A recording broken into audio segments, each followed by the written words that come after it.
Hello, welcome to Democracy Today on Africa Independent Television. I'm glad to be with you again. My name is Osaitin Yari. As you may be aware, we are streaming live on all social media platforms. You can always watch this and previous editions of your favorite programs. So do well to follow us at Official AIT. Go ahead to leave your thoughts, comments, and feedback. You'll find all our social media details very shortly at this corner of your screen, so watch out for it. On the 7th of May 2021, two important judgments came down from the exalted altar of the Supreme Court, one bordering on governance and the other on politics.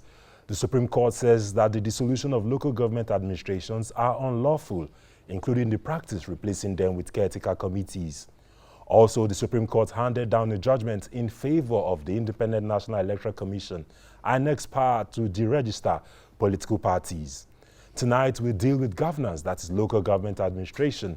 Tune in again on Sunday to engage and understand the full ramifications of the Supreme Court's affirmation of INEC's decision to deregister political parties. But first, how about a deep dive into recent developments with the Independent National Electoral Commission, with the INEC National Commissioner of Information and Voter Education, Festus Okoye. If you have been paying attention to the news lately, you'd have heard of the process of the creation of new polling units.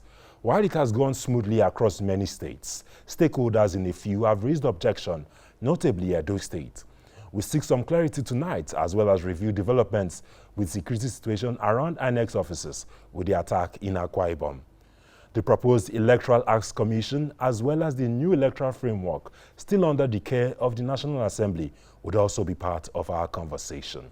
I will join Mr. Okoye now, but first let's take the reactions and what the stakeholders had to say from Edo State. In as much as we support the idea of what we are doing, we believe it is the right thing to do. We believe some polling units are really very large, but the movement of the converted polling units is a major issue for us. So I will appeal that if we can have some assurances that the movement of those polling units are being done with that major criteria which we listed earlier, that they are taken to public places that are secured, not under the tree, not in public places.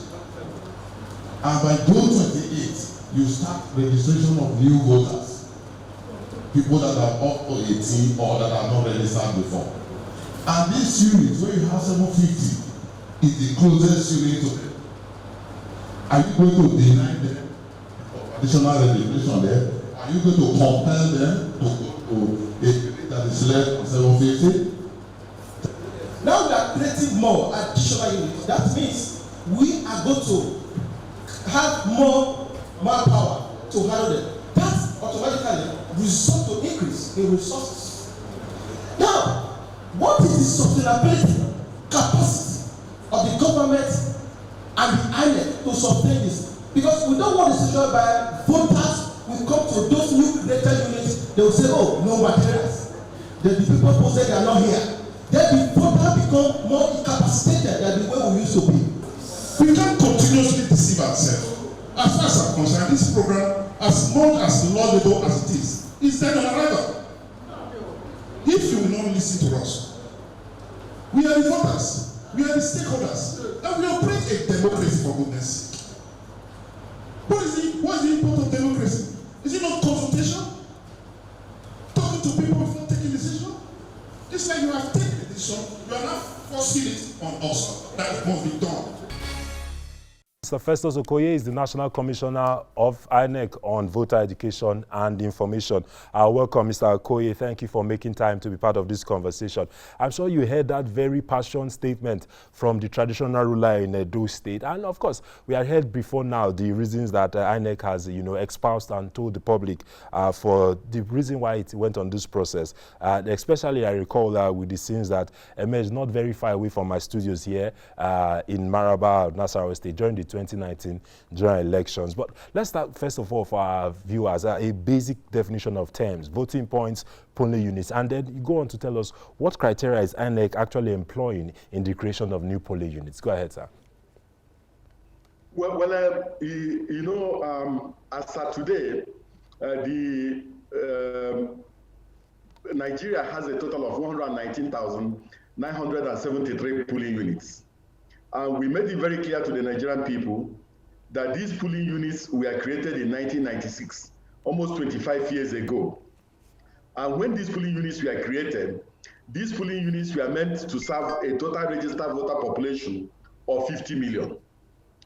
Between the time that these polling units were created, Nigerians have conducted several elections without any new polling unit being created. So in 2019, the country went into the 2019 general election with a total registered voter population of over 84 million, with the same number of polling units. Now, before this particular period, because no new polling units have been created, because there have been population movements, because there have been new settlements, the Commission decided that it was important to find a solution on how people in these new settlements will cast their votes.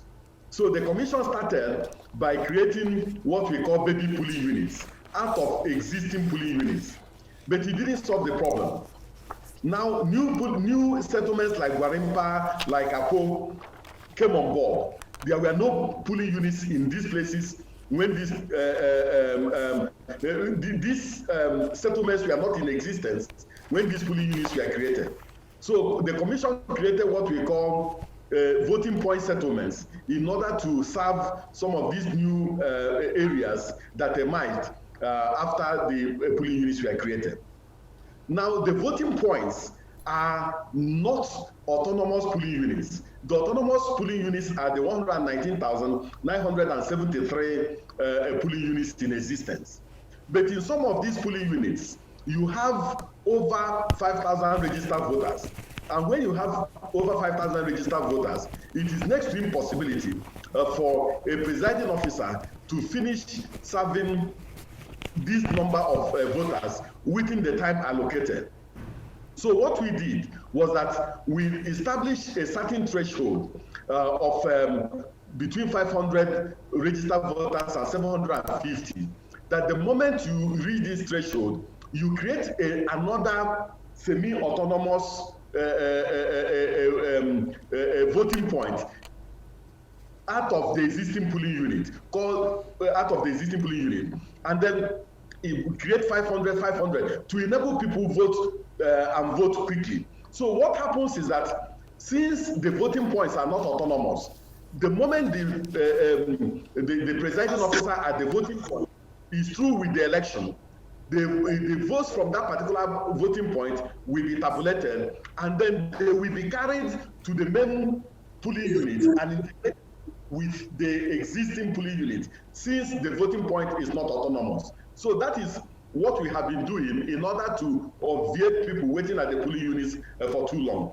So going into the 2019 election, the Commission went into the 2019 elections with a total of 119,973 polling units and 57,023 voting points and voting point settlements. So what we are doing now is that we have told Nigerians, and Nigerians have agreed, for us to convert these voting points and voting point settlements into full-fledged, standalone and autonomous polling units, and then take these polling units that have been created out of the existing ones to either unserved or underserved areas, so that our people do not have to trek for 10 kilometers on election day to go and access the source polling unit. All right. That's exactly what we have done. All right. Decongest the existing polling units and avoid overcrowding. Two, to take these polling units to the places where people are coming from, in order for them to have a very good voting experience on election day. So these polling units will be nearer to them. And three, to also enable our people, to enable the presiding officers have enough space, enable the voters have enough space to operate and render good electoral services. All right. Thank you, Mr. Okoye. Now, you already told us that, it's common knowledge. Mr. Okoye, can you hear me? Done. And Nigerians have agreed that that is the right thing to be done. All right, Mr. Koyi, thank you very much. Let's make progress now. You already told us in your preceding statement that, of course, Nigerians already know that we have almost 120,000 polling units. Now, with this creation of more polling units, what are the projections exactly? As INEC taking stock of that, how many polling units are you looking to add to the existing figure? Because from some of the states, we're already hearing in the 700, 900s, and over thousands of new polling units to be created through this process. So, and we are going to put this vis-a-vis the fact that previous elections, including the 2019 that has probably necessitated why you're taking this move, had logistics challenges. So with these new polling units you are creating and moving here and there, are you also taking stock of the logistic requirements and to ensure that with this new expansion, we do not have more problems and we can have these challenges as a thing of the past? Well, we are taking in all these things you have mentioned into consideration. Now, what you must know is that these voting points have been existing. The voters in some of these polling units already know about these voting points and know their own voting points. The provision we make for the source polling unit or the main polling unit is the same provision we make for the voting points. So for instance, in the Maraba garage area in Kano, where we have 4 polling units and 80 voting points, we also provide for the presiding officer that we be in charge of each of these voting points. We also print ballot papers for each of these voting points. We also prepare result sheets for each of these voting points. So the preparations we make for a full-fledged polling unit or a standalone polling unit is the same provision we make for voting points and voting point settlements. The only difference now is that we want to carry some of these voting points out of where they are and take it to the communities where people are coming from, so that the voting points will be nearer to them. It will serve them much, much better. So the cost in relation to some of these things will be very, very marginal. But in terms of projections, the projections are still within the limits which the commission can handle. All right, fantastic. All right, so of course, as the days progress and as we hear more developments on this matter, we'll come back to it again for a more expansive conversation. But for our time now, let's move on to ask you, what was INEC's reaction to the Supreme Court's verdict that came down on Friday, 7th of May, especially around the registering political parties? I want to be specific. I can see you are smiling, sir. Well, as far as the commission is concerned, no. As far as the commission is concerned, we are a constitutional body. The Constitution has given us the power to organize, undertake, and supervise elections. The Constitution and the law has also given us the power to register political parties and deregister political parties. The Section 225A of the Constitution has made provision on what a political party must satisfy and the threshold a political party must meet in order to remain as a political party. One, it says that the Independent National Electoral Commission has the power to deregister a political party for a breach of any of the requirements for registration. So the moment a political party has breached any of the requirements for registration, the Constitution says we should deregister that particular political party.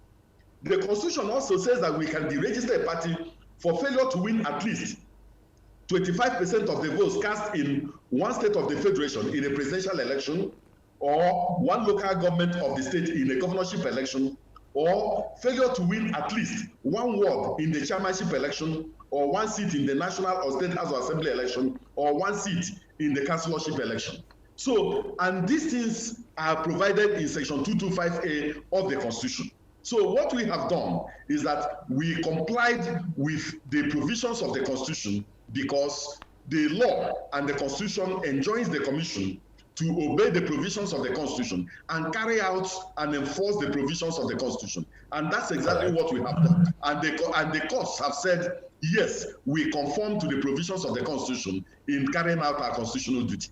All right, Mr. Koyi, thank you for your time. But 2 bullet questions before you go, sir, is number 1, the Nigerian National Assembly is promised Nigeria a new electoral framework by the first quarter of 2021. That didn't happen.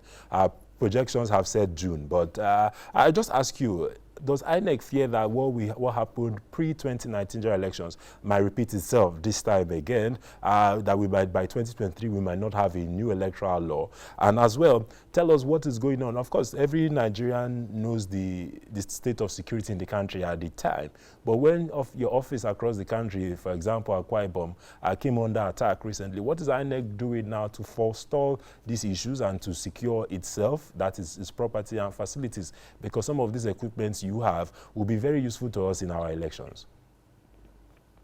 Well, on the first issue you raised, the Independent National Electoral Commission has been part of the consultative process relating to the new electoral legal framework for Nigeria.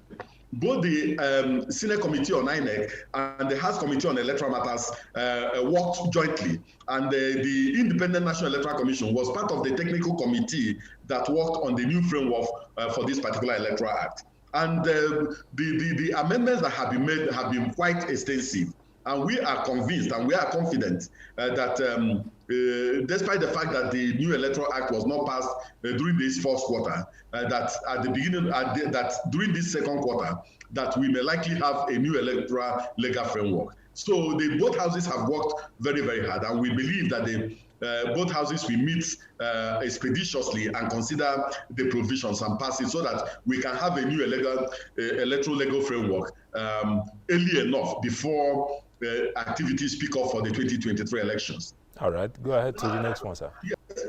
In relation to our offices in Akwa Ibom, we urge the security agencies to give some level of protection to some of our offices. Our offices are national assets. These are national things that belong to the country.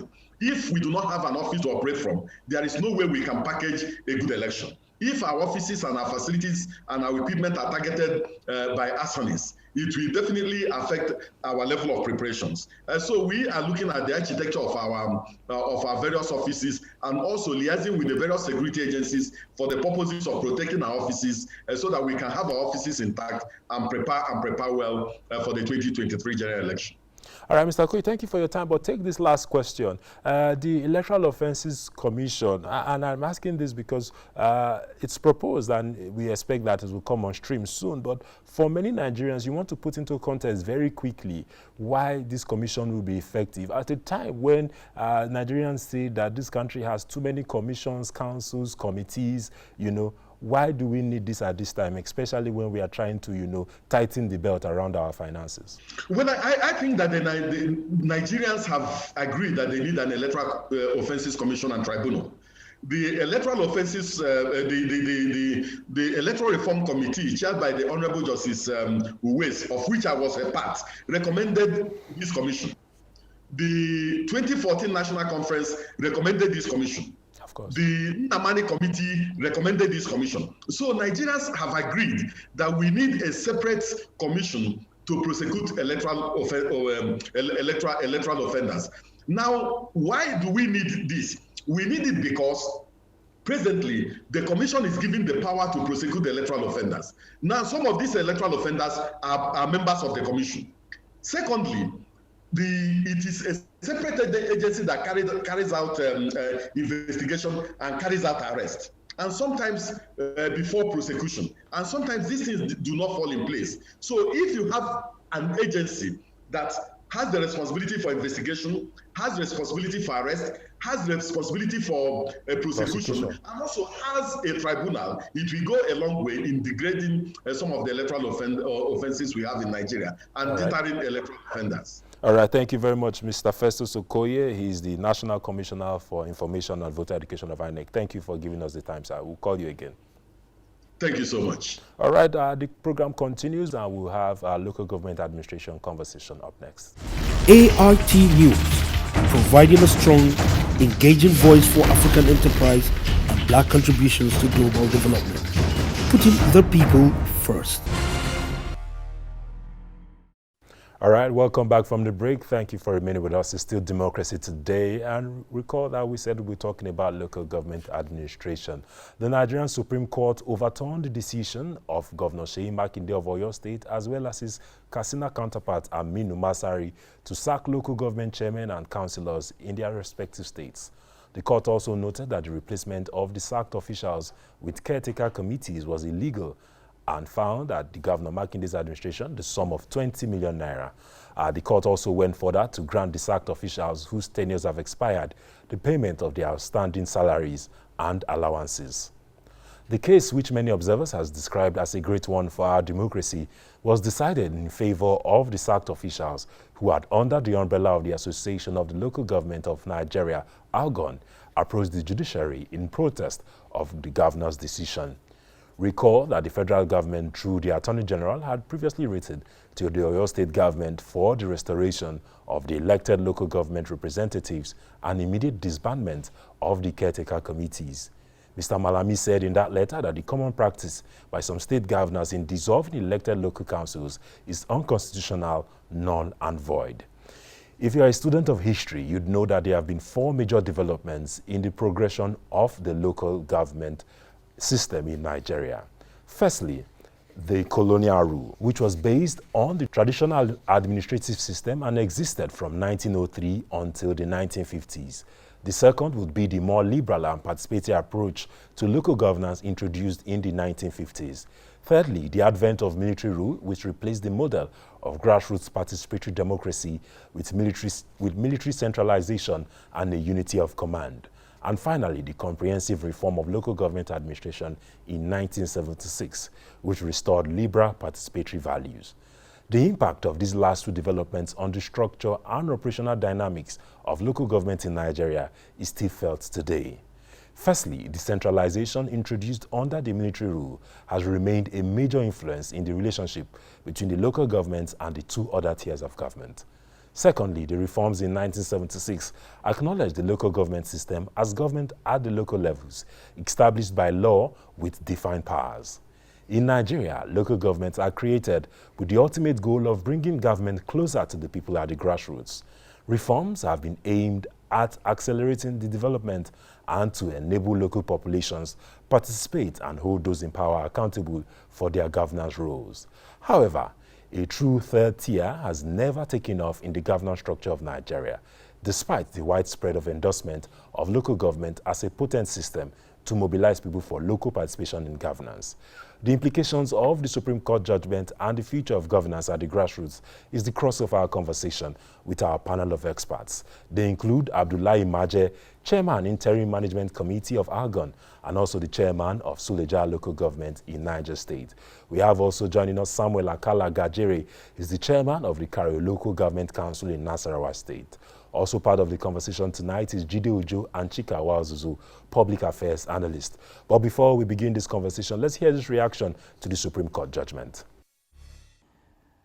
By the Supreme Court judgment today, they declare the dissolution of the local government council in Katsina State as illegal, null and void, and is something that must be reversed. Reversed in the sense that the Supreme Court has directed that all their entitlements should be fed to them up to the end of their tenure. And you know, as usual, they have 20 million as cost for the government to pay for violating the Constitution. And all the reliefs we sought, we have several reliefs before the Supreme Court. We are able to have 6 reliefs agreed by the Supreme Court. So we thank God Almighty for giving us this judgment. And the Supreme Court has given consequential order so that enforcement will be from now to August 2021. So we thank God Almighty, and this is a landmark, and it's a serious progress and advancement for democracy in Nigeria. Because with this, no governor will wake up overnight and dissolve the local government elected council, as enshrined in Section 7 of the Constitution. All right, thank you for remaining with us. It's still Democracy Day, and you heard from the PDP chairman in Katsina State. Of course, that Supreme Court judgment, in some ways, if you say, favored both the APC in Oyo State and the PDP in Katsina State. While we expect Mr. Maje to join us, as we told you, we have Mr. Gajere here with us in the studio. So let's just begin from you, sir, as a chairman. You know, within this system we speak about. You heard the reaction from him, and you, of course, are of the APC. So give us your own reaction to that Supreme Court judgment yesterday. Well, for me, for every well-meaning Nigerian, every progressive Nigerian will know that this decision is in the best interest of this country, is in the best interest of our nation, and of course the third tier of government. Not particularly that today I have the privilege to be local government chairman, but of course, you know, the two cases, what happened in Oyo and Katsina, classically has shown that those decisions by the governors of those states were not done in the best interest of the local government. This is because in Oyo State, the councils were elected under the platform of the APC. And then a governor came and won the governorship under PDP, and then decides to dissolve local government councils that were duly elected by the people. That shows that because they are not on the same platform, he went ahead to dissolve them, not minding whether it has a grave implication. You will also note that elections, when elections are conducted, huge public funds are spent to conduct elections, whether at local government or at national. Now, same thing in Katsina. The governor is that of the APC, where I belong. He won election, met a duly elected councils in place, and decides to dissolve them. For me, this is really, really victory for democracy and victory for the third tier of government in Nigeria. And it's really always worrisome where we see the third tier relegated to be an appendage of the state. And that is why it's been manipulated anyhow by probably those who have the privilege to spearhead the affairs of various states. For me, this is a welcome development. All right, thank you for that reaction. So we'll come back to you, especially to talk about where you speak of the expensive nature of running elections. But let's engage Mr. Ojo here with us in the studio. Mr. Ojo, me and you have had this conversation repeatedly in the past and calling for this sort of judgments to happen and sort of for the local governments to be weaned off the governors of the state. But you know very well, sir, that these governors we speak of are not used to obeying a lot of orders. How far do you think this judgment that coming now, you know, how far do you think it will go to make changes in the system? Well, first and foremost, I want to congratulate the Argon members who went to court, both in Katsina and in Oyo State. It shows that the court is still the hope of the masses. And aside from that, I don't entertain any fear about whether this will be enforced or not, because the court also has the power to impose, sanctions. They can be condemned. The governor can actually be charged for contempt of the court, and I don't believe and don't hope he will go ahead the governors involved will go ahead to disobey those court orders. And mark you, the court didn't actually ask that they be reinstated. What the court has said is that they should be paid their entitlement from the time they were sacked up to the end of their tenure. So the court did, unless I'm wrong, the court didn't say go back and start and continue. It's like the cases, we have seen several cases of deputy governors being impeached wrongly, and then 2-3 years after the expiration of when their tenure will have ended, the court will now say, okay, pay him all that is due to him, as if he were a deputy governor. So the court has not said those local government chairpersons should go back. And what we may face, the uphill task, may be in computing and ensuring that the payments of the rights of these citizens, duly elected citizens of Nigeria to administer the total of government are paid. But I think it is a local standard, local classicals, as is said in law, because now every state that is currently being governed by caretaker committee knows that it's a constitutional infraction. Yes. So, and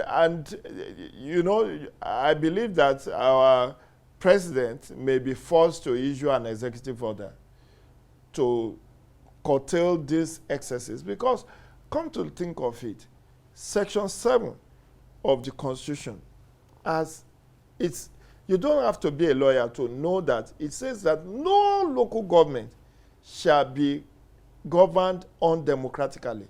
So, and what does that mean? You have to organize elections.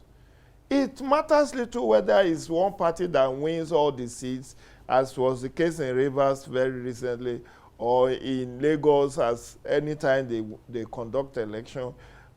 We know we have issues with the quality of elections that are conducted by the State Independent Electoral Commission. But again, that is also a function of abuse of that institution of democracy, I mean State Independent Electoral Commission, because many of them will tell you for free that they were starved of funds, they do not have sufficient resources to organize those elections. So whatever you see is what you get. Right. But the court is saying, irrespective of the quality of that election, it must stand. It must stand, and you cannot substitute them with sole administrators or caretaker committees. All right, thank you, Mr. Joe. Let's take this up now with Mr. Wanzuzu, who joins us virtually. And Mr. Chika, you know very well that some of the issues Mr. Joe have raised here now is the situation that because some of these local councillors and as well as chairmen, they coming through a process, an electoral commission that has been emasculated by the governors, that, the elections just basically churn out those who the governors anoint. And you know that in many other cases, this is designed to basically build political structures, also do settlement for the boys. And is this, what we mean by boys in this regard? And so is this probably part of the problems that have led to why the governors just take the local governments as a part of their own administration? Thank you very much. I'd like to congratulate the PDP in Katsina and also the APC in Oyo State. It was a landmark judgment by the Supreme Court. One of the things we have to understand is that if we don't respect the local government system, then we're not respecting the Constitution, because existence of the local government is enshrined in our Constitution. Section 7 of that Constitution, it specifies that it has to be duly elected local government officials. Unfortunately, we have a system that we've been running caretaker committees. And straight to your question, it's important that we have a system that actually produces the best of the best for the local government. I've heard what Jide had said there about what happens with states where elections are conducted. I'm also happy that you have a local government chairman there in the studio. Are we really sincere when we conduct these elections? Do we produce the best of the best from the chairman of the local government and the councillors? Because they have very important function to play for the smooth running of the local government. So if you're looking at how elections are conducted, if you're also looking at how people perceive the local government, unfortunately, people perceive the local government now as a dumping ground or a place where you have to really create something for the boys. That's not what's supposed to be. In advanced countries, the local government system is a mayoral system. If you know, there are mayors in most democracies. So if we're looking at the best, we must also begin to have a system where we produce qualified people. You notice what Nasiru El-Rufai did some weeks back, where, he conducted a kind of examination for people who want to really be local government chairman or councillor. That's a good development, but that's something also funny, but it's really good. What I think he's trying to do is to get the best. So if the problem that the local government have had, if we actually want to move that system, we must also begin to respect, like I said earlier, the local government. And then also the problems that we have seen in the local governments, we begin to tackle them square down, because there have been so many problems with the local government administration, and that has given room to the state governments actually muzzling, so to say, the local government. And we cannot have a functional local government if this idea of autonomy is not really implemented. All right, thank you, Mr. Awazu. Let's come back to the local government chairman we have with us here in the studio. And I want to ask you this because we hope that we have Algon here so they can speak on behalf of the body. And so the question to you will be, will we see now, will this judgment serve to empower your colleagues, to take back their power from the governors, challenge them if need be, and deliver the governance that the people seek? So that in the case where even these governors want to overreach themselves, the people can stand with the local government and say, no, we want this administration to do what it has set out to do, what its campaign to do, and what its function should be. Well, of course, the judgment will go a long way to send the right messages to the to various state governors in Nigeria. But one thing I can tell you is that this happened because, one, in Katsina, it was a PDP elected councils that were dissolved. And then in Oyo, it was an APC elected councils that were dissolved. And that is why the elected councils or the Algon in those states will summon the courage to approach the courts. If it were an APC governor dissolving an APC elected council, it would be very difficult for the Algon to summon the courage to approach the courts. Now, the judgment, the recent judgment by the Supreme Court on those two states, one is to send the right message to various states in Nigeria, and then two, of course, to also give hope to local government councils officials in Nigeria, because I believe that every governor who sees this now, this is not the first time this kind of judgments are delivered in this country. It was done in Ekiti. It was done in, I think Imo or so, and a couple of states. But you can still see that up to today, governors can still go ahead to dissolve local government councils. And for me, the issue is, why do we continue to have the kind of challenge we're having, that the governor still has the latitude to dissolve local councils? It's just like, okay, there was an election, there are various governors from different political parties, and then a president will now come with one hand and say, because states A, B, C, D are not of my platform, I therefore dissolve those states. It can never happen. It means that there are problems, there are big problems on our laws, creating the local government ab initio. So why did our laws, the Constitution, give such rooms that governor, because as it is today, as a local government, as for me, it's supposed to be a federating unit. Of course. But the local government is not a federating unit as we speak in the eye of the law, because it gives a lot of provisions and privileges for the state government to tinker with the operation of the local government as it is. That is why you hear people clamoring for autonomy. It means that the local government is not autonomous. That is why the Constitution created the state joint account for local government. It means that local government councils in Nigeria cannot access their funds from the federation account until it hits the state joint account. Yeah.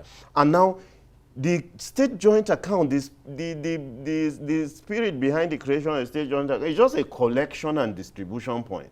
But how many state governments are respecting the fact that that provision is just a collection and distribution? Very, very few.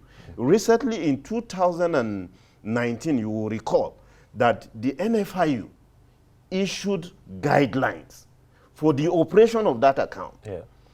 How many state governments, how many state governors are respecting those guidelines? Very, very few we can count. Today, I am not Algon. I don't speak on behalf of Algon.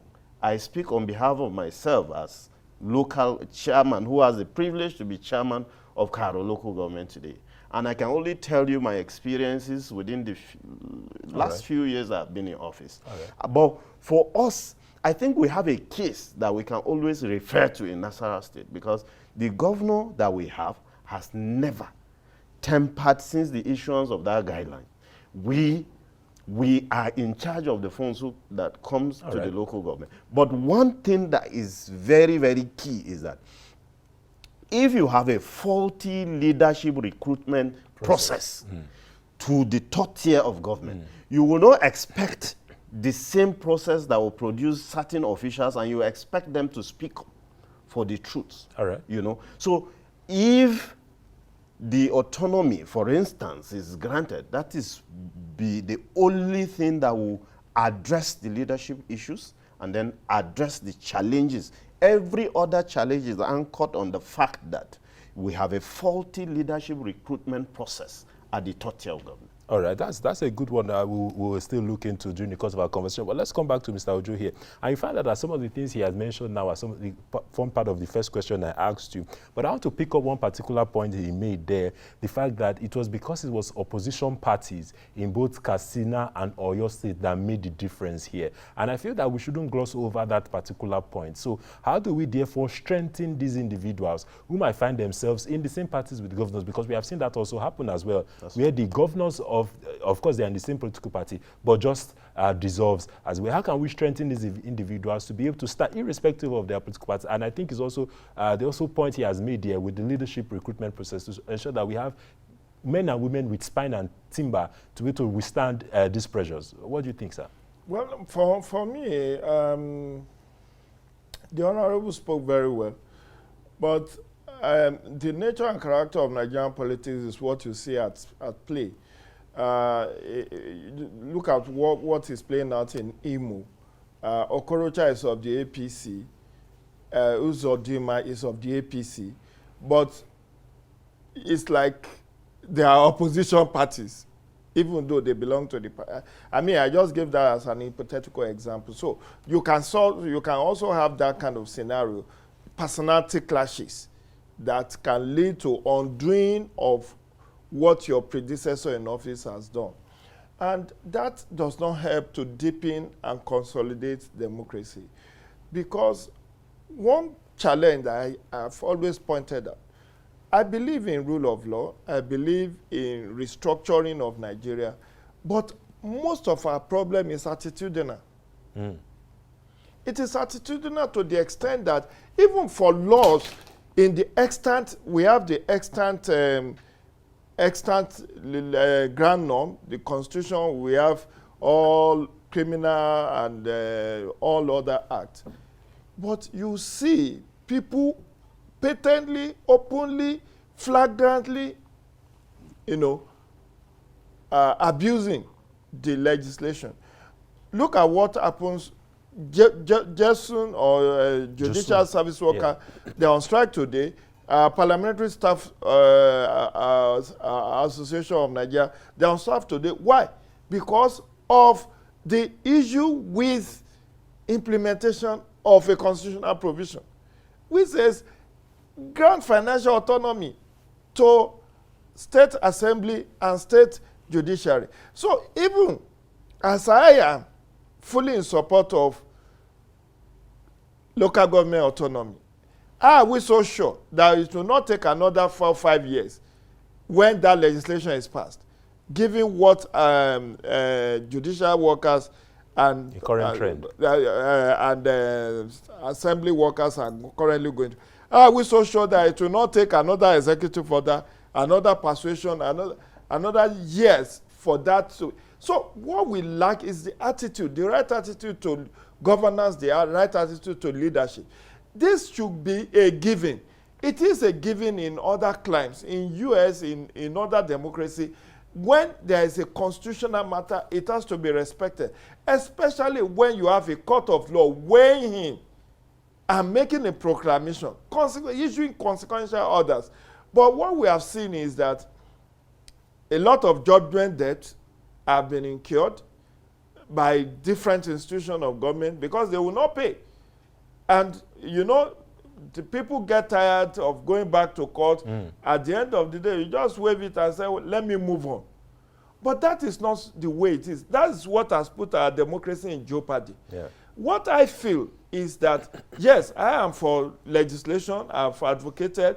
I'm still advocating that we need local government autonomy. It's either, in fact, there was an opinion I wrote in my column in the Punch where I said, either you reform local government or you scrap it. Let's know which one applies. Yes, local government is not a federating unit, but even if they are not federating unit, they have come to be part of our constitution. All the 678 local government and 6 area council are listed in the constitution. So that means they have a life. All right. The constitution has given them. So it's a different layer of argument to say whether they are federating unit or they are not federating unit. In as far as the constitution has given them due recognition and have listed them as part of our structure, governance structure. After all, elections are conducted into them. So what gives life to an institution if you are making appropriation and giving them appropriation, you are conducting election into those structures, it is more or less... You're not letting them thrive. It is more or less the third tier of government. I mean, a student of government or political science will tell you, if you say tiers of government, you cannot just say federal and state. You will say federal, state, and local. Right. And there are sufficient justification. But what we lack at the local government is that financial autonomy. Right. Recognition, administrative and financial autonomy to make them act independent of the state. All right. Unfortunately, the state governors are still holding tightly to these structures, which is one of the very big minors in our democratic consolidation. All right, Mr. Ajo, thanks for that. Let's turn the ball over now to Mr. Wazuzu. And you have agreed as well with our honorable here in the studio, that's the chairman, that leadership recruitment is also part of the problems that we have. And so another point that was also made in this conversation is the expensive nature of participating in elections. And we know that this third tier of government that we speak of is the place that should be the leadership recruitment, where we build leaders. That should be the place that receives fresh leaders. We build them, especially the young people, those who took to the streets across the nation during the NSAS protests of October last year, who took to the streets, wanted to be part of the governance process. This should be the place where they come into the system, build on their potentials, and learn the challenges of the countries and see how they can then cascade that going up as part of our system. What's your reaction? All right, before I answer that, let me get to what the chairman, is it Carol local government or what, if I got him correct? Now, he made a comment and he said the governor has never tampered with his. I hope this statement remains when he's out of office, because what we have had with local government had always been the chairman. When they are in office, they are able to cover so many things that the governors do for fear of victimization. And when they leave office, you will hear them saying so many things. You've heard what is happening with the guys from Iboyin the other day on Jigsaw and all the things they said.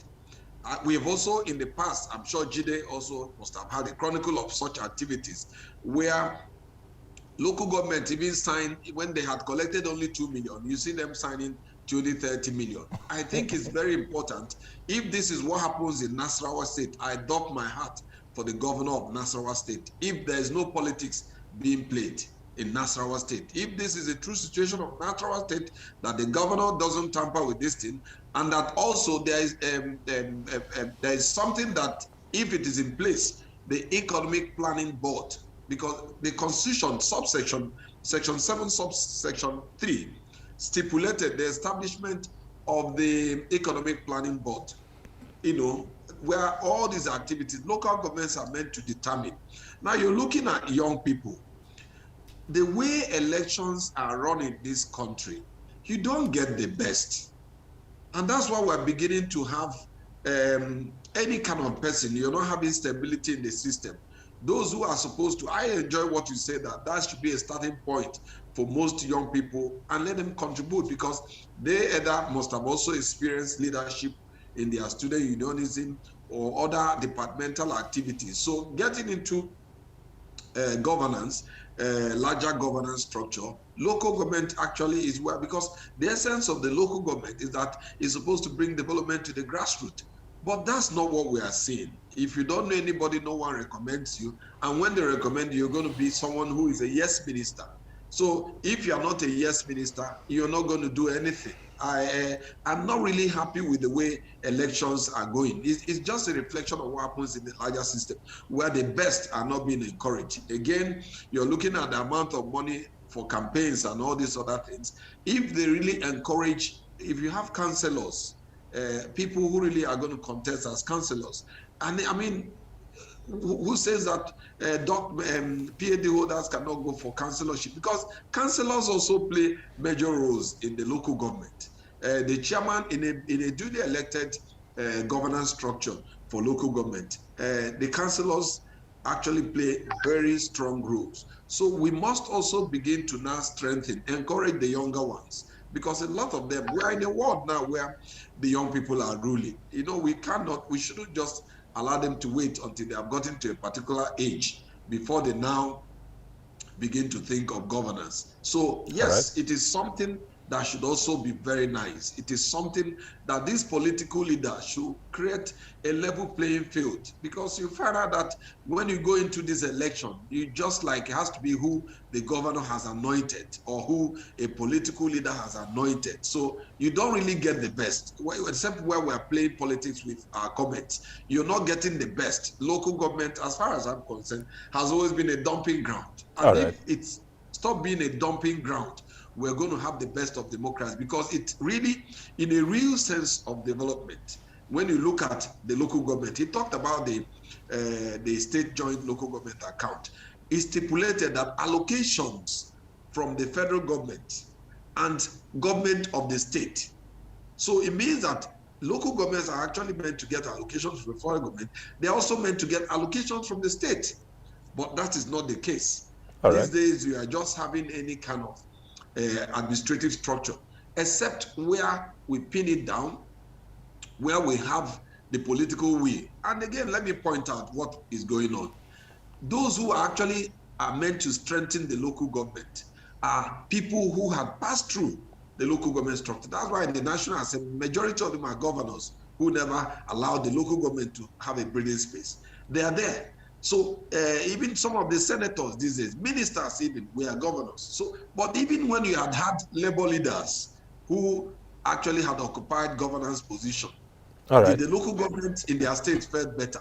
So these are the issues that you're looking at about local government. And but again, finally, it is very important that we encourage young people to have and develop interest. Now that we are beginning to have judgments, but also, my dear, local government judgments by the local government, like the chairman earlier pointed out, we've had no less than 9 judgments in favor of local government administration. All right. Thank you, Mr. Awazuzu. Yes. Thank you, Mr. Awazuzu. Let's give the last question now to the chairman, because we are running out of time very quickly.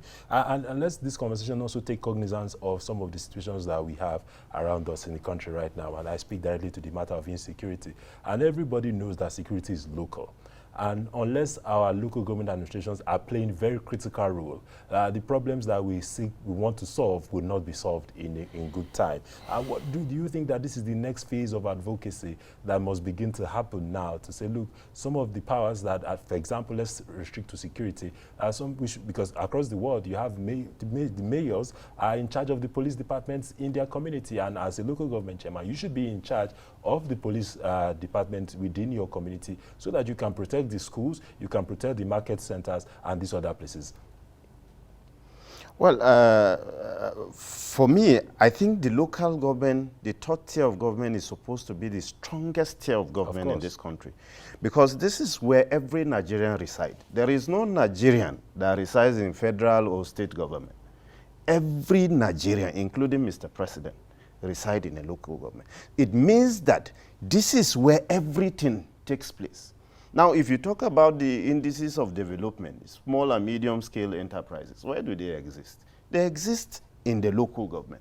Now, if you are talking about reforms for the Nigerian police or security architecture generally, what we should be looking at, what you have just said is supposed to be the right thing. So if we are talking about autonomy for local government, where it will address the issue of leadership recruitment, because the system, if you have a weak system, you don't have an administrator who doesn't have the capacity to administer the local government, you really will not expect anything different.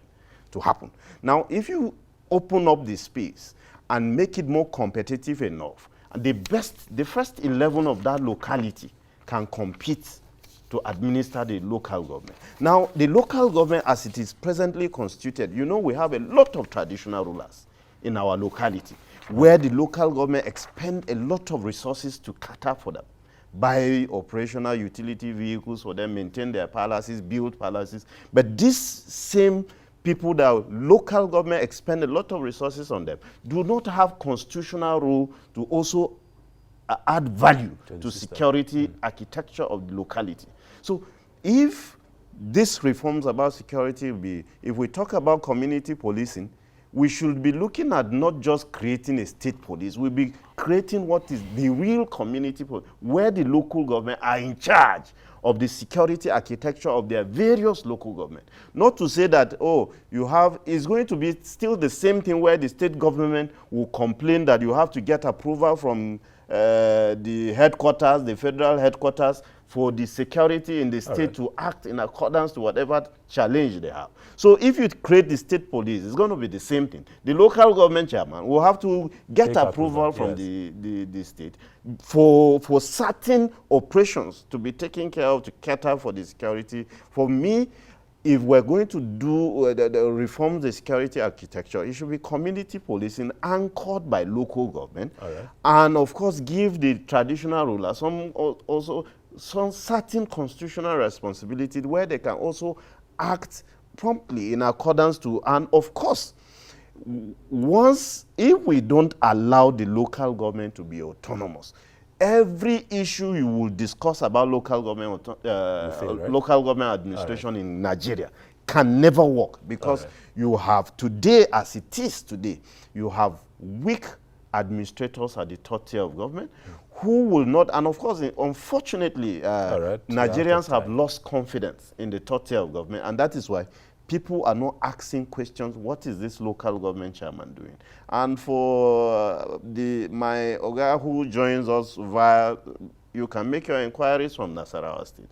And know, and it is only in Nasarawa State where elections have been conducted in the past. You find PDP winning election as chairman, you find APC winning election as chairman. So that's a good verdict for Nasarawa State. We have a classical case that others can actually study from. Thank you. All right, thank you so much. That's the chairman of the Kara Local Government Council, Samuel Akala-Gajeri. Thank you for your time. Thank you for being part of the program. We have also had the pleasure to host Mr. Jide Ojo, a public affairs analyst and a columnist, as well as Mr. Chika Wazuzu, who is also a public affairs analyst, and he has joined us virtually. I'd like to say thank you to all of you for being part of the program. This conversation, as you know, cannot end here, so we would invite you all again to come back. Let's touch on some more issues that we couldn't because of time. Thank you very much for being part of it yourself, the viewer. We appreciate you. We'll be with you again on Sunday at 10 p.m. Stay with us. My name is Society Yari. Have a wonderful night rest.